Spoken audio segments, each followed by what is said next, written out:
濫施共情，易被拿捏。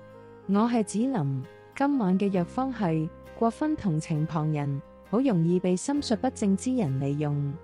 年輕時心柔軟，見到任何人嘅困境都想體諒，盲目代入他人嘅難處。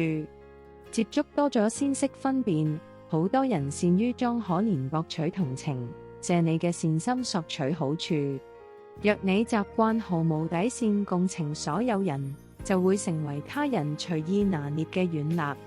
世間嘅同情要留給真正值得嘅人，唔好浪費喺只識算計你嘅人身上。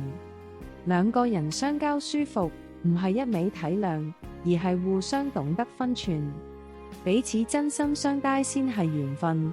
濫用善意只會令自己受傷。難道凡事盲目體諒他人，唔會淪為別人利用嘅工具？